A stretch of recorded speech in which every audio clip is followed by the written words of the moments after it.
Assalamualaikum warahmatullahi wabarakatuh. Perkenalkan, saya Alfian Putra Hanafi dengan NIM 122370131. Pada video kali ini, saya akan menjelaskan dari materi valuasi tambang yang bersinggungan dengan valuasi dari suatu pertambangan dengan investasi dan dengan resiko dari investasi dari suatu pertambangan. Sebelum memulai suatu pertambangan atau suatu investasi di pertambangan, yang pertama itu ada laporan studi kelayakan. Di laporan studi kelayakan ini terdapat banyak faktor-faktor analisisnya atau parameter-parameternya. Yang pertama, ada keekonomian atau yang biasa disebut dengan keekonomiannya.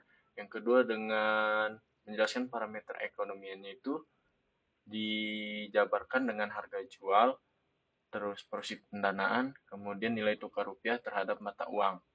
Yang biasanya harga batu bara, misalkan batu bara itu dijual berdasarkan dolar. Jadi bisa ada strategi untuk memperendah dari risiko dari suatu investasi. Kemudian ada kebutuhan dana mulai dari eksplorasi, konstruksi, peralatan, dan kebutuhan dana lainnya. Yang kedua, saya akan menjelaskan tentang rule of thumb atau perkiraan biaya modal. Jadi, biaya dari suatu pertambangan itu bergantung pada beberapa faktor. Yang pertama, jenis mineralnya, seperti batu bara, ataupun nikel, ataupun emas, dan masih banyak lainnya. Yang kedua, ada metode penambangan itu sendiri. Ada bisa open pit ataupun underground. Yang ketiga, infrastruktur yang ada, seperti listrik di suatu pertambangan, kemudian jalan di suatu pertambangan, jalan aksesnya, kemudian rel kereta yang dapat mengangkut misalkan batu bara seperti yang ada di Tarahan. Terus yang ketiga ada sumber air dan juga sumber listrik. Jadi semakin jauh dari sumber air dan semakin jauh dari sumber listrik, maka kebutuhan dananya akan lebih besar. Kemudian ada topografi, yaitu seperti fasilitas tambangnya, kemudian konstruksi geologinya, kemudian airnya, terus bahan kimianya.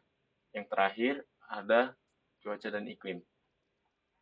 Kemudian untuk pada underground mining terdapat beberapa faktornya seperti desain area pekerjaannya, seperti jenis pemborannya, kemudian ventilasinya.